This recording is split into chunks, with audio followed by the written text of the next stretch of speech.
नमस्कार इंसाफ टीवी देख रहे दर्शकों का स्वागत है। मानहानि केस में राहुल गांधी के हक में फैसला ना आउंदे विधायक बरिंदरमीत सिंह पाड़ा ने प्रेस कॉन्फ्रेंस करके केंद्र सरकार के साधे निशाने। उन्होंने कहा कि देश अंदर लोकतंत्र का किया गया है घाण, पंजाब सरकार से भी जम के किए निशाने।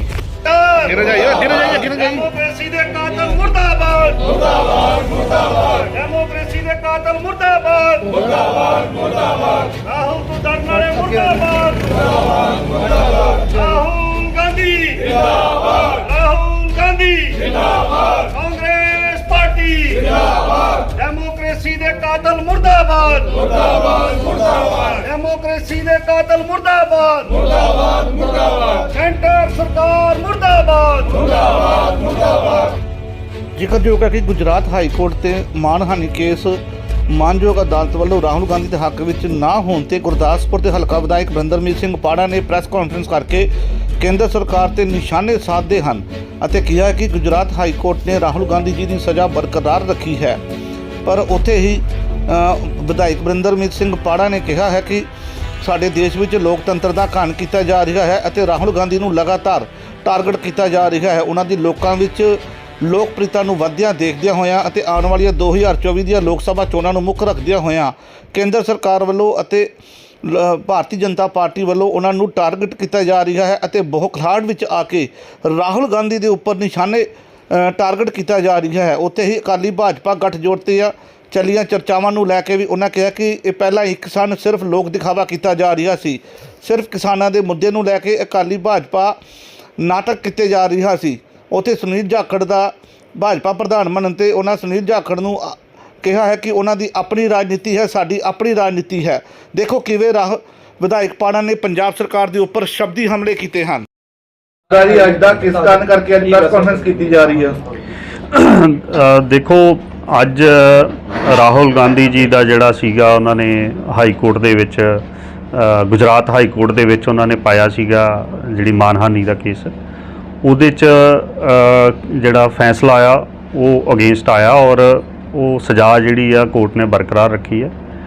देखो ये सब तो माड़ी गल ये आ कि जिस ढंग दे नाल राहुल गांधी जी नूं बीजेपी वालों प्राइम मिनिस्टर मोदी साहब वालों दरकिनार किया जा रहा, उन्होंने किसी गल का खतरा पै गया राहुल गांधी जी तो और उन्होंने 2 साल की जिहड़ी सज़ा करा के पोलीटिकल सनैरीओ तो बाहर करना चाहते सीगे कि क्योंकि जिस तरह राहुल गांधी जी ने मुहब्बत की दुकान खोलनी शुरू की पूरे हिंदुस्तान दे विच और लोगों ने उस चीज़ को एप्रीशिएट किया और तुसी देखिया कि पिछले समय कर्नाटका दे विच भी सरकार आई है, अगे मध्य प्रदेश च चोणां आउण वालियां ने, राजस्थान च आउण वालियां ने, हरियाणा च आउण वालियां ने और लोग उड़ीक कर रहे हैं क्योंकि मैं कुछ चैनलों का ये देख रहा सीगा कि जिहदे च कहा जा रहा सीगा कि बहुत वड्डा झटका राहुल गांधी जी को मिलिया क्योंकि राजनीतिक तौर पर उन्होंने जिहड़ा बाहर कर दिता गया।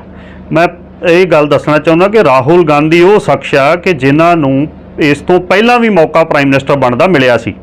जिस समय इन्हां दे साडे जिहड़े श्रीमती सोनिया गांधी जी आ और या राहुल गांधी जी आ जदों prime minister doctor Manmohan Singh ji 2 बार बने उदों भी इस परिवार नूं मौका मिलिया सी और जे कुर्सी की लालच हुंदी, कुर्सी की भुख हुंदी राहुल गांधी नूं ते उस समय वो देश के प्रधानमंत्री बन सकते सीगे। सो इस तरह जिहड़ा शख्स आपदे मुल्क नाल प्यार करदा, जिहड़ा शख्स बाई रोड पैदल यात्रा करके लोगों को जागरूक कर रहा, उन्होंने कुर्सी का कोई लालच नहीं, उन्होंने किसी तरह की कोई भुख नहीं। वो चाहते ने कि साडा मुल्क जिहड़ा तगड़ा होवे। जो अज महंगाई की मार वज रही है, जिस तरह के नाल जुडिशरी का कतल हो रहा, जिस तरह के नाल हिटलरशाही का राज जिहड़ी बीजेपी कर रही है, उस चीज़ के अगे वो कंध बन के खलोण की उन्होंने कोशिश कर रहे हैं। सो जिसका खमियाजा जिहड़ा उन्होंने इस ढंग के नाल भुगतना पै रहा, इहदी असीं सारे घोर निंदा करते हैं और असी समझते हैं कि एक अखीरला जिहड़ा घर हुंदा जिथे इंसाफ की आस हुंदी है उत्थे है। इस तो बाद ठीक है हाई कोर्ट ने मैं किसी भी इहो जे जुडिशरी ते या किसी ते टिप्पणी नहीं करना चाहता क्योंकि आफ्टर ऑल साडे मुल्क की भी इन्हां चीज़ों के विच कई चीज़ों ते टिप्पणी ना करनी भी बैटर हुंदी है। उतों ही लोग समझ जाते हैं कि कित्थों की चीज़ चल रही है, किवें चल रही है, वो सारिआं नूं पता। सो आउण वाले समय दे विच असीं इन्हां चीज़ों का विरोध भी करांगे और जिहड़ी मुहब्बत की दुकान राहुल गांधी जी ने खोली और लगातार खोलते रहणगे और ਪਿੱਛੇ ਜਿਹੜਾ ਕਾਫਲਾ ਉਹ ਵੱਧਦਾ ਜਾਊਗਾ। ਇਸ ਤਰ੍ਹਾਂ ਕਿਸੇ ਨੂੰ ਦਰਕਨਾਰ ਨਹੀਂ ਕੀਤਾ ਜਾ ਸਕਦਾ। 24 ਦੀ ਇਲੈਕਸ਼ਨ ਆ ਰਹੀ ਹੈ ਜੀ, ਇਸ ਨੂੰ ਲੈ ਕੇ ਜਿਹੜਾ ਟਾਰਗੇਟ ਕੀਤਾ ਜਾ ਰਿਹਾ ਬਾਰ-ਬਾਰ ਰਾਹੁਲ ਗਾਂਧੀ ਨੂੰ। ਦੇਖੋ, ਇਹ ਨਿਸ਼ਚਿਤ ਹੈ ਕਿ ਜਿਹੜੀ 24 ਦੀ ਇਲੈਕਸ਼ਨ ਆ ਉਹ ਇਸ ਵਾਰ ਕਾਂਗਰਸ ਪਾਰਟੀ ਜਿਹੜੀ ਆ ਬੜੇ ਵੱਡੇ ਬਹੁਮਤ ਦੇ ਨਾਲ ਜਿੱਤੂਗੀ। ਔਰ ਜਿੱਤ ਹਾਰਾਂ ਵੀ ਬਾਅਦ ਦੀ ਗੱਲ ਹੈ, ਬੰਦੇ ਦੀ ਸੋਚ ਨੂੰ ਪਿੱਛੇ ਲੋਕ ਚੱਲਦੇ ਨੇ। ਰਾਹੁਲ ਗਾਂਧੀ ਦੀ ਸੋਚ ਜਿਹੜੀ ਆ ਸਾਰੇ ਜੱਗ ਜ਼ਾਹਿਰ ਆ, ਕਿਉਂਕਿ ਪਹਿਲਾਂ ਬੀਜੇਪੀ ਨੇ ਬੜੀ ਕੋਸ਼ਿਸ਼ ਕੀਤੀ ਕਿ ਰਾਹੁਲ ਗਾਂਧੀ ਦਾ ਜਿਹੜਾ ਚਿਹਰਾ ਉਹਨੂੰ ਬਦਨਾਮ ਕੀਤਾ ਜਾਵੇ। ਰਾਹੁਲ ਗਾਂਧੀ ਜੀ ਨੂੰ ਕਦੀ ਕਿਸੇ ਢੰਗ ਨਾਲ ਪੇਸ਼ ਕਰਦੇ ਰਹੇ ਆ ਚੈਨਲਾਂ ਦੇ ਉੱਤੇ, ਕਦੀ ਕਿਸੇ ਢੰਗ ਨਾਲ, ਲੋਕਾਂ ਨੇ ਉਹ ਨਹੀਂ ਮੰਨਿਆ। ਔਰ ਰਾਹੁਲ ਗਾਂਧੀ ਨੇ ਯਾਤਰਾ ਸ਼ੁਰੂ ਕਰ ਦਿੱਤੀ, ਫਿਰ ਉਹਨਾਂ ਵੱਖ-ਵੱਖ ਸੂਬਿਆਂ ਦੇ ਵਿੱਚ, ਸਟੇਟਸ ਦੇ ਵਿੱਚ ਜਾਣਾ ਸ਼ੁਰੂ ਕਰ ਦਿੱਤਾ ਔਰ ਉਹ ਕਾਫਲਾ ਦਿਨੋਂ ਦਿਨ ਵੱਧਦਾ ਜਾ ਰਿਹਾ। ਕਰਨਾਟਕਾ ਇੱਕ ਬਹੁਤ ਵੱਡੀ ਸਟੇਟ ਆ ਜਿੱਥੇ ਐਡੀ ਵੱਡੀ ਜਿੱਤ ਜਿਹੜੀ ਆ ਹੋਈ ਆ।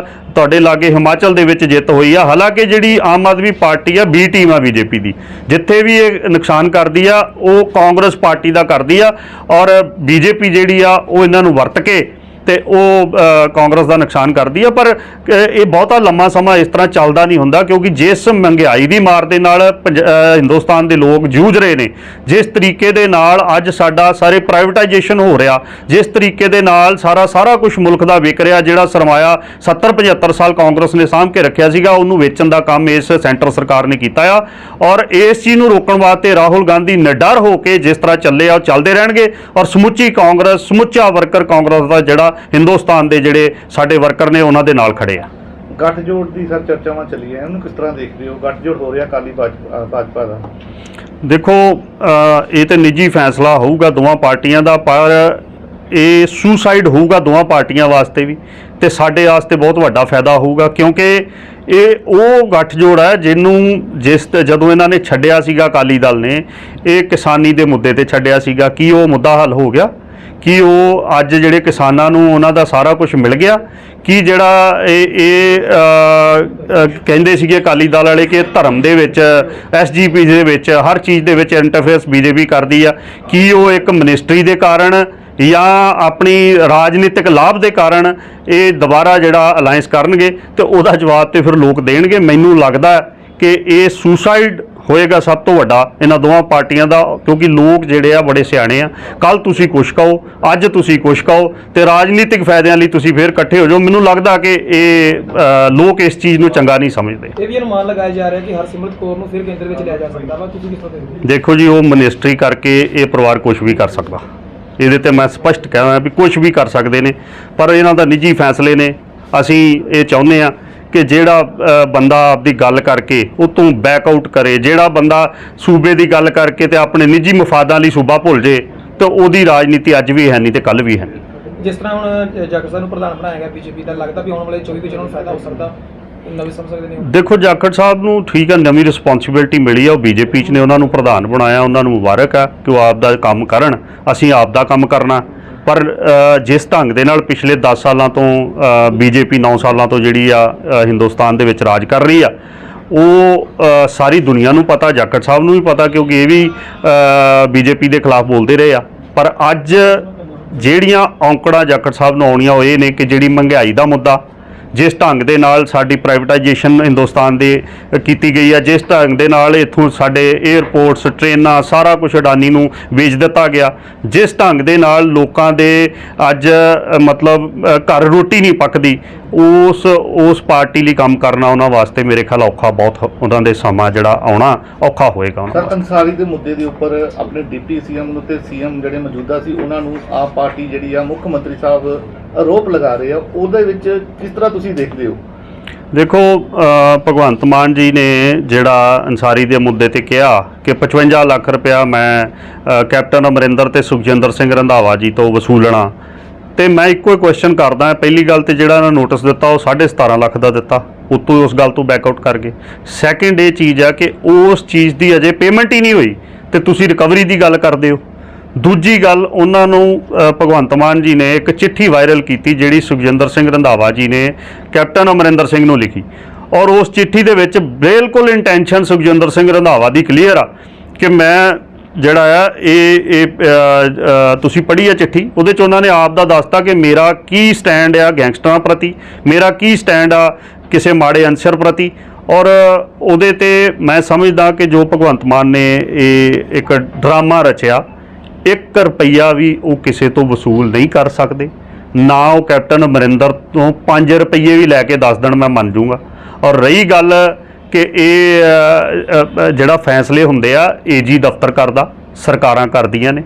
ਅੱਜ ਜੇ ਮੈਂ ਕਹਾਂ ਕਿ ਮੁੱਖ ਮੰਤਰੀ ਸਾਹਿਬ ਤੁਸੀਂ ਸਾਡੇ ਸਟੇਟ ਦਾ ਪੈਸਾ, ਸਾਡੇ ਸੂਬੇ ਦਾ ਹੈਲੀਕਾਪਟਰ, ਸਾਡੇ ਸੂਬੇ ਦਾ ਪਲੇਨ ਤੁਸੀਂ ਇੱਥੋਂ ਕਹਿ ਦਿੰਦੇ ਹੋ ਜ਼ਰੂਰੀ ਮੀਟਿੰਗਾਂ ਦਿੱਲੀ ਆ, ਦਿੱਲੀ ਤੋਂ ਤੁਸੀਂ 2 ਸਵਾਰੀਆਂ ਚਾੜ੍ਹਦੇ ਹੋ ਕੇਜਰੀਵਾਲ ਤੇ ਆਪਣੇ ਉੱਥੋਂ ਰਾਘਵ ਚੱਡਾ, ਤੇ ਤੁਸੀਂ ਤੁਰ ਪੈਂਦੇ ਹੋ ਕਦੀ ਮੱਧ ਪ੍ਰਦੇਸ਼, ਕਦੀ ਝਾਰਖੰਡ, ਕਦੀ ਰਾਜਸਥਾਨ, ਤੇ ਕੱਲ ਨੂੰ ਕੋਈ ਹੋਰ ਸਰਕਾਰ ਆਊ ਉਹ ਕਹੂਗੀ ਕਿ ਇਹ ਸਾਰੇ ਪੈਸੇ ਭਗਵੰਤ ਮਾਨ ਦੀ ਤਨਖਾਹ ਚੋਂ, ਉਹਦੀ ਪੈਨਸ਼ਨ ਤੋਂ ਤੇ ਉਹਦੀ ਜਾਇਦਾਦ ਵੇਚ ਕੇ ਵਸੂਲੇ ਜਾਣਗੇ। ਇਹ ਪੋਸੀਬਿਲਿਟੀ ਹੈਗੀ ਹੈ। ਸੋ ਗੱਲਾਂ ਉਹ ਕਰੋ ਜਿਹਦੇ ਉੱਤੇ ਕੋਈ ਕੰਕਰੀਟ ਗੱਲ ਤੁਹਾਡੀ ਦਾ ਵਾਜਬ ਹੋਵੇ, ਤੁਹਾਡੀ ਪ੍ਰੈਕਟੀਕੈਲਿਟੀ ਹੋਵੇ। ਸੋ ਇਹ ਸਾਰੀਆਂ ਹੀ ਮੇਰੇ ਖਿਆਲ ਅੱਜ ਜਿਹੜੀ ਯੋਗਸ਼ਾਲਾ ਲੱਗੀ ਜਲੰਧਰ ਤੇ ਬੋਰਡ ਲੱਗੇ ਸਾਰੇ ਪੰਜਾਬ 'ਚ ਕਿ ਮੁੱਖ ਮੰਤਰੀ ਸਾਹਿਬ ਯੋਗਾ ਕਰਨ ਜਲੰਧਰ ਜਾ ਰਹੇ ਆ, ਤੇ ਤੁਸੀਂ ਯੋਗਾ ਇਹ ਉਹੀ ਯੋਗਾ ਜਦੋਂ ਮੁੱਖ ਮੰਤਰੀ ਸਾਹਿਬ ਐਕਟਿੰਗ ਕਰਕੇ ਦੱਸਦੇ ਸੀ ਤੇ ਨਾਲ ਮੈਂ ਤਾਂ ਨਹੀਂ ਉਹ ਕਰ ਸਕਦਾ, ਕਹਿੰਦੇ ਸੀ ਕੁੱਤੇ ਵਾਲੀ ਖੰਘ ਆ, ਤੇ ਮੈਂ ਤਾਂ ਨਹੀਂ ਕੋਈ ਇਸ ਗੱਲ ਤੇ ਟਿੱਪਣੀ ਕਰਦਾ। ਪਰ ਉਹ ਜਿਹੜਾ ਪੈਸਾ ਲੱਗ ਰਿਹਾ ਐਡਵਰਟਾਈਜ਼ਮੈਂਟ ਦੇ ਉੱਤੇ ਕਰੋੜਾਂ ਰੁਪਈਆ, ਉਹ ਪੈਸਾ ਜਿਹੜਾ ਆ ਉਹਦਾ ਹਿਸਾਬ ਕੌਣ ਦਊਗਾ? ਕੀ ਇਹ ਮੁੱਖ ਮੰਤਰੀ ਸਾਹਿਬ ਆਪਣੀ ਤਨਖਾਹ 'ਚੋਂ ਪੈਸੇ ਕਟਾਉਣਗੇ ਕੱਲ੍ਹ ਨੂੰ? ਸੋ ਇਹ ਸਾਰੀਆਂ ਗੱਲਾਂ ਨੇ, ਇਹ ਜਸਟ ਇੱਕ TRP ਲੈਣ ਵਾਸਤੇ, ਇੱਕ ਲੋਕਾਂ ਨੂੰ ਅਸਲੀ ਮੁੱਦਿਆਂ ਤੋਂ ਭੜਕਾਉਣ ਵਾਸਤੇ ਇਹ ਚੀਜ਼ਾਂ ਹੋ ਰਹੀਆਂ। ਪ੍ਰੈਕਟੀਕਲੀ ਇਹਦੇ ਵਿੱਚ ਕੁਝ ਵੀ ਨਹੀਂ ਹੈਗਾ। ਪਹਿਲਾਂ ਚੰਨੀ, ਹੁਣ ਰੰਧਾਵਾ ਸਾਹਿਬ ਦੇ ਬਾਰ-ਬਾਰ ਲੀਡਰ ਟਾਰਗੇਟ। ਵੇਖੋ ਗੱਲ ਚੰਨੀ ਸਾਹਿਬ ਦਾ ਜਿਹੜਾ 2 ਕਰੋੜ ਦਾ ਸੀਗਾ ਰੌਲਾ, ਕੀ ਅੱਜ ਤੱਕ ਕੋਈ ਸ਼ਿਕਾਇਤ ਵੀ ਦਰਜ ਹੋਈ? FIR ਤੇ ਬਹੁਤ ਦੂਰ ਦੀ ਗੱਲ ਆ, ਕੋਈ ਸ਼ਿਕਾਇਤ ਵੀ ਦਰਜ ਹੋਈ? ਔਰ ਜਿਸ ਲੈਵਲ ਤੇ ਜਾ ਕੇ ਮੁੱਖ ਮੰਤਰੀ ਨੇ ਉਹਨਾਂ ਨੂੰ ਲਾਗੇ ਬਿਠਾ ਕੇ ਤੇ ਚੰਨੀ ਸਾਹਿਬ ਨੂੰ ਬਦਨਾਮ ਕਰਨ ਦੀ ਕੋਸ਼ਿਸ਼ ਕੀਤੀ, ਕੀ ਉਹਦੇ ਤੇ ਕੋਈ ਕਾਰਵਾਈ ਹੋਈ ਹੈ? ਕੋਈ ਕਾਰਵਾਈ ਨਹੀਂ ਹੋਈ। ਸੋ ਇਹਨਾਂ ਚੀਜ਼ਾਂ ਦਾ ਕੋਈ ਫਾਇਦਾ ਨਹੀਂ ਜਿਹੜੀਆਂ ਚੀਜ਼ਾਂ ਇਹ ਕਰਦੇ। ਹਾਂ ਠੀਕ ਹੈ, ਜੇ ਕਿਸੇ ਨੇ ਗਲਤ ਕੀਤਾ ਯੂ ਗੋ ਹੈਡ, ਜੇ ਕਿਸੇ ਨੇ ਕੁਛ ਕੀਤਾ ਤੁਸੀਂ ਜੋ ਮਰਜ਼ੀ ਕਰੋ, ਪਰ ਜਦੋਂ ਕੀਤਾ ਹੀ ਕੁਛ ਨਹੀਂ ਤੇ ਤੁਸੀਂ ਐਡਵਰਟਾਈਜ਼ਮੈਂਟ ਕਰਕੇ ਤੇ ਉਸ ਤੋਂ ਬਾਅਦ ਆਪੇ ਬੈਕਆਊਟ ਕਰ ਜਾਂਦੇ ਹੋ। ਸੋ ਇਸ ਗੱਲ ਨੂੰ ਮੁੱਖ ਮੰਤਰੀ ਨੂੰ ਬੜੀ ਸੰਜੀਦਗੀ ਦੇ ਨਾਲ, ਇਹ ਬਾਰਡਰ ਏਰੀਆ ਸਟੇਟ ਆ, ਅੱਜ ਲਾਅ ਐਂਡ ਆਰਡਰ ਦਾ ਮੁੱਦਾ ਆ। ਅੱਜ ਹਰ ਰੋਜ਼ ਤੁਹਾਨੂੰ, ਤੁਸੀਂ ਸਾਰੇ ਪੱਤਰਕਾਰ ਭਰਾ ਹੋ, ਤੁਹਾਨੂੰ ਪਤਾ ਕਿ ਕੀ ਚੱਲ ਰਿਹਾ ਪੰਜਾਬ ਦੇ ਵਿੱਚ। ਕਿਸੇ ਨੂੰ ਫਰੌਤੀ ਲਈ ਅਗਵਾ ਕੀਤਾ ਜਾਂਦਾ, ਕਿਸੇ ਦਾ ਕਤਲ ਹੋ ਰਿਹਾ। ਕੀ ਗੱਲ ਇਹ ਮੁੱਦੇ ਨਹੀਂ ਪੰਜਾਬ ਦੇ? ਅੱਜ ਨਸ਼ਾ ਹੋਮ ਡਿਲੀਵਰੀ ਹੋ ਗਈ, ਇਹ ਮੁੱਦੇ ਨਹੀਂ ਪੰਜਾਬ ਦੇ? ਸੋ ਇਸ ਕਰਕੇ ਜਿਹੜਾ ਖਜ਼ਾਨੇ, ਜਿਹੜੀ ਕਾਂਗਰਸ ਪਾਰਟੀ ਜਿਹਨੇ ਸਾਰੀ ਉਮਰ ਦੇਸ਼ ਦੀ ਸੇਵਾ ਲਈ ਲਾਏ, ਸਾਡੀ ਸਰਕਾਰ ਪਿਛਲੀ ਵਾਰੀ 70 ਕਰੋੜ ਰੱਖਦੀ ਆ ਪ੍ਰੈਸ ਵਾਸਤੇ ਤੇ ਇਹ ਰੱਖਦੇ ਆ 700 ਕਰੋੜ। ਇਹਦਾ ਮਤਲਬ ਕਰਪਟ ਕੌਣ ਆ? ਕਰਪਟ ਆਮ ਆਦਮੀ ਪਾਰਟੀ ਵਾਲੇ ਨੇ। ਸੋ ਇਸ ਕਰਕੇ ਇਹਦਾ ਹਿਸਾਬ ਵੀ ਇਹਨਾਂ ਨੂੰ ਆਉਣ ਵਾਲੇ ਸਮੇਂ 'ਚ ਦੇਣਾ ਪੈਣਾ ਆ। ਸੋ ਇਸ ਕਰਕੇ ਕਾਹਲੇ ਨਾ ਪੈਣ। ਠੀਕ ਆ, ਜਿਹਨੇ ਕੁਛ ਕੀਤਾ ਉਹਨੂੰ ਜੋ ਮਰਜ਼ੀ ਕਰਨ, ਪਰ ਅਨਨੈਸੈਸਰੀ ਜਿਹੜੇ ਮੁੱਦੇ ਅਸਲੀਆਂ ਤੋਂ ਭਟਕਾ ਕੇ ਲੋਕਾਂ ਨੂੰ 1.5 ਸਾਲ ਦੇ ਵਿੱਚ ਕੀਤਾ, ਇਹਨਾਂ ਕੱਖ ਨਹੀਂ, ਡੱਕਾ ਨਹੀਂ ਤੋੜਿਆ। ਕੀ ਕਰਜ਼ਾ ਅੱਜ ਘਟ ਗਿਆ? ਚਲੋ ਕਾਂਗਰਸ ਮਾੜੀ ਸਹੀ, ਭਾਜਪਾ ਮਾੜੀ ਸਹੀ, ਇਹ ਤੇ ਚੰਗੇ ਸੀ, ਬਦਲਾ ਤੇ 92 MLA ਆਏ, ਤੇ ਫਿਰ ਕੀ ਅੱਜ ਦੱਸੋ ਕਿ ਕਰਜ਼ਾ ਜਿਹੜਾ ਕਹਿੰਦੇ ਸੀ ਅਸੀਂ ਖਤਮ ਕਰ ਦੇਣਾ, ਮੁਕਾ ਦੇਣਾ। ਕੇਜਰੀਵਾਲ ਸਾਹਿਬ ਇਹਨਾਂ ਦੇ ਕਹਿੰਦੇ ਸੀ 20,000 ਕਰੋੜ ਮੈਂ ਫਲਾਣੇ ਇਕੱਠਾ ਕਰਨਾ, 32,000 ਕਰੋੜ ਮੈਂ ਫਲਾਣੇ, 54,000 ਕਰੋੜ ਤਾਂ ਉਹ ਮੈਂ ਪੈਸੇ ਲੈ ਕੇ ਬੈਠਾ ਹੂੰ। ਹੁਣ ਉਹ 54,000 ਕਰੋੜ ਵਾਲੀ ਜੇਬ ਪੜ ਗਈ ਕੇਜਰੀਵਾਲ ਦੀ। ਅੱਜ ਕਿੱਥੇ ਆ ਉਹ 54,000 ਕਰੋੜ? ਅੱਜ ਤੁਸੀਂ 40-45,000 ਕਰੋੜ ਕਰਜ਼ਾ ਚਾੜਤਾ। ਔਰ ਚਾੜਿਆ ਕਿਹਨਾਂ ਚੀਜ਼ਾਂ ਤੇ? ਕਦੀ ਚੌਪਰ ਉੱਡਦਾ ਇੱਧਰ ਨੂੰ, ਕਦੀ ਪਲੇਨ ਉੱਡਦਾ ਇੱਧਰ ਨੂੰ, ਔਰ ਦਿੱਲੀ ਵਾਲਿਆਂ ਲਈ। ਹੁਣ ਅੱਜ ਕਰਨਾਟਕਾ ਸਰਕਾਰ ਨੇ, ਸਾਡੀ ਉੱਥੇ ਸਰਕਾਰ ਆ, ਉਹਨਾਂ ਨੇ 3 ਫੈਸਲੇ ਲਏ, ਆਪਣੇ ਗਰੰਟੀਆਂ ਪੂਰੀਆਂ ਕੀਤੀਆਂ। ਉਹਨਾਂ ਤੇ ਐਡਵਰਟਾਈਜ਼ਮੈਂਟ ਪੰਜਾਬ 'ਚ ਨਹੀਂ ਕੀਤੀ, ਉਹਨਾਂ ਐਡਵਰਟਾਈਜ਼ਮੈਂਟ ਨਾਲ ਦੇ ਸੂਬਿਆਂ 'ਚ ਨਹੀਂ ਕੀਤੀ, ਤੇ ਇਹ ਪੰਜਾਬ ਵਾਲੇ ਐਡਵਰਟਾਈਜ਼ਮੈਂਟ ਸਾਰੇ ਹਿੰਦੁਸਤਾਨ 'ਚ ਕਰ ਰਹੇ ਆ। ਸੋ ਇਹ ਕੀ ਗੱਲ, ਇਹ ਕਰਪਸ਼ਨ ਨਹੀਂ, ਇਹ ਅੱਖਾਂ ਦੇ ਸਾਹਮਣੇ ਕਰਪਸ਼ਨ ਹੋ ਰਹੀ ਆ। ਸੋ ਇਸ ਕਰਕੇ ਇਹ ਇੱਕ ਚੀਜ਼ ਦਾ ਹਿਸਾਬ ਜਿਹੜੀ ਆ ਦੇਣਾ ਪਊਗਾ, ਔਰ ਆਉਣ ਵਾਲੇ ਸਮੇਂ 'ਚ ਲਵਾਂਗੇ ਵੀ। ਤਾਂ ਦੇਖਦੇ ਰਹੋ ਇਨਸਾਫ TV, ਪਲ ਪਲ ਦੀਆਂ ਖਬਰਾਂ ਲੈ ਕੇ ਅਸੀਂ ਤੁਹਾਡੇ ਲਈ ਹਾਜ਼ਰ ਹੁੰਦੇ ਰਵਾਂਗੇ। ਦੋਸਤੋ, ਸਕਰੀਨ ਤੇ ਦਿੱਤੇ ਨੰਬਰਾਂ ਤੇ ਸੰਪਰਕ ਕਰਕੇ ਤੁਸੀਂ ਕਿਸੇ ਵੀ ਪ੍ਰਕਾਰ ਦੇ ਇਸ਼ਤਿਹਾਰ ਅਤੇ ਖਬਰਾਂ ਲਈ ਸਾਡੇ ਨਾਲ ਸੰਪਰਕ ਕਰਦੇ ਰਹੋ। ਸਾਡੀ ਟੀਮ ਤੁਹਾਡੇ ਲਈ 24 ਘੰਟੇ ਹਾਜ਼ਰ ਹੈ। ਤਾਂ ਦੇਖਦੇ ਰਹੋ ਇਨਸਾਫ TV। ਜੈ ਹਿੰਦ ਦੋਸਤੋ, ਧੰਨਵਾਦ।